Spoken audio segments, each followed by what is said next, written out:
quick. So first I'm gonna start off with TSM.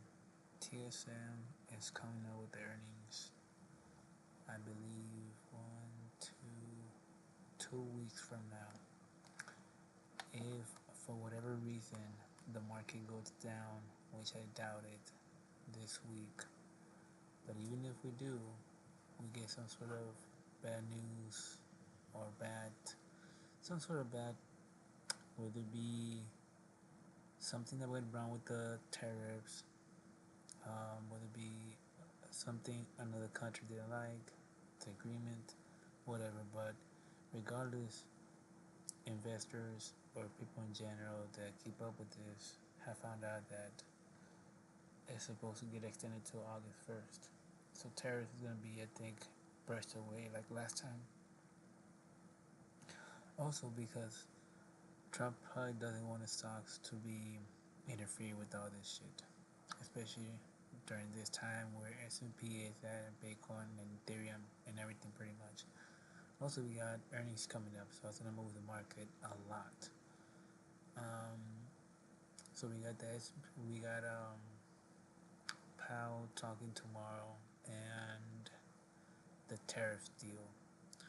So if whether it be either or brings the market down, I'll talk about it on this S&P or how much and this and that. But for TSM, if the market does go down, good prices to buy at or pay attention to, especially watching S&P and watching closely what day the earnings gonna be at. You're gonna be able to pick up a nice sweet deal, whether it be at 228 and 12 cents or in 221.45 in this range.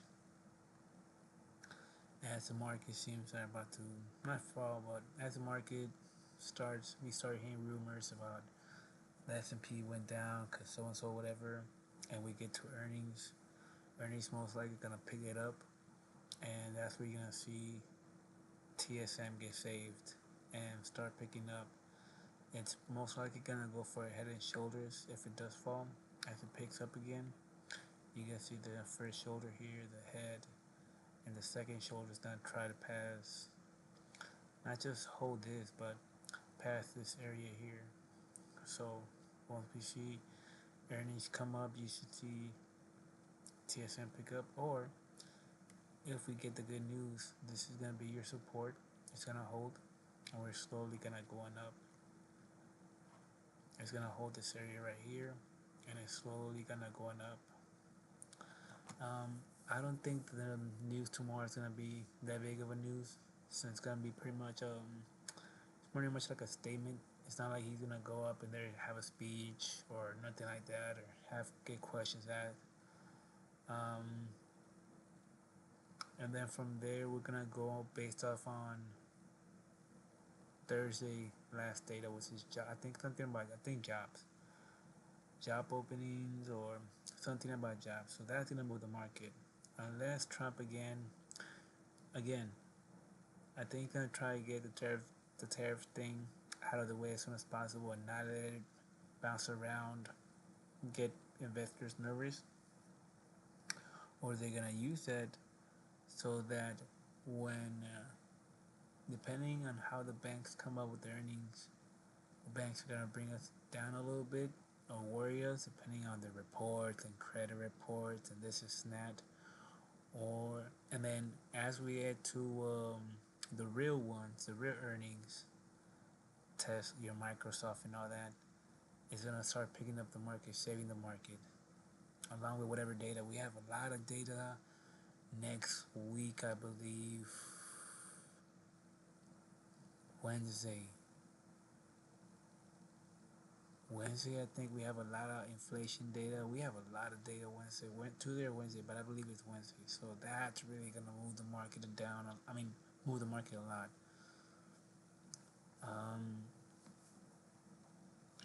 But if we do drop, I believe earnings, the good ones, Amazon, your Facebook, all this shit, is gonna save us. Along with whatever bullshit Trump come up with or politics come up with, to save the stock market. Because at the end of the day, this is their baby. S&P 500 is their baby. So these stocks most likely will survive after all this bullshit. So that's what I see for Taiwan. And put it's already there. So we just recently created a new time high. Let me take on my indicator. We just created a new time high. Let me actually mark it down.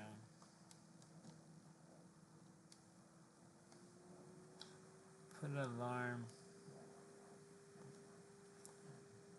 where the 3 monthly ended up closing.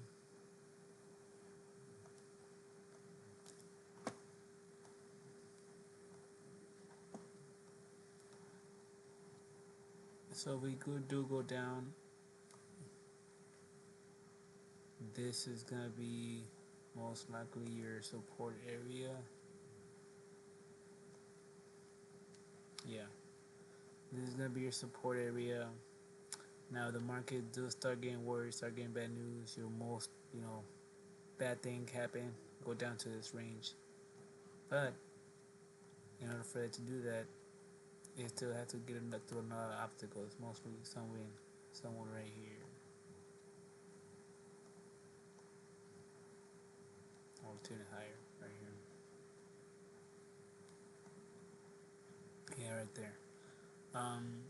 So yeah, so if anything, again, as it drops down, and this will be your worst but best scenario. Worst, it'll stop down and get to the 200s,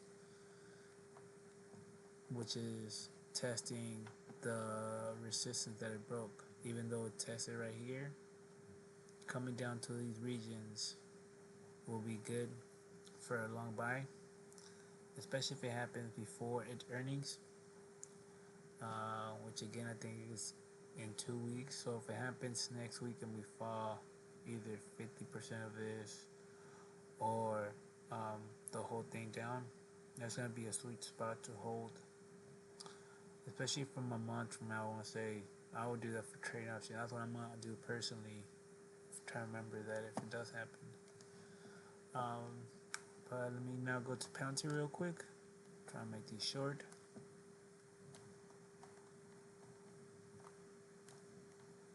Palantir is at a new all-time high. Recently, if you notice, so even though we dropped, it held this area a lot, which to me was very bullish. And then especially, I think it was yesterday when I saw this, I was like, oh, okay, it's getting ready. Either investors that they're seeing the S&P coming up to all-time high, we're coming to the Fed talking, we're coming to earnings, we're coming to Palantir earnings also in August 4th. So this area right here would be a nice, sweet spot to go for long. If there's a pullback, again, these are gonna be your sweet areas right here, the strong support in this area right here. So in the 130s, the 129s. Now, if we do have some sort of bad news, whether it be war, whether it be whatever, whatnot, the worst scenario that we could have is going back to the 100s, which I would love it to, but I don't think it's gonna happen. But yeah, still bullish. The S&P gets, has that little rally, that little push, and I'll talk about it later. You're gonna see the Palantir go to the all-time high, and then it's most likely gonna hang in this area. And as we get closer to the last week of July, you should start seeing Palantir mostly breaking new all-time high, or just sitting right here waiting for those earnings report. And you guys see investors, retails or whatnot come in and be buying the stock. Alright, so then Nvidia, same thing with Nvidia. Nvidia's at an all-time high. Same thing with Palantir. And TSM. If we start getting good news and you see the S&P go up to the all-time high or whatnot, or make new all-time high, you're gonna see, uh, yeah, this one too. Especially come to earnings, and we do go down to the 50, and we test the 156. In more scenarios, it goes to the 140, 53. That'll be a good area to buy. But it all depends what's going on during that time. But I don't see it happening that far, going that deep. I'm fading down to these regions right here, the 156, 157, and again the worst to 153. But I don't really see that happening, especially. Alright, so now I'm making other videos. It's gonna be for S&P 500, and then it's gonna be covering crypto. So I'm gonna stop this video real quick.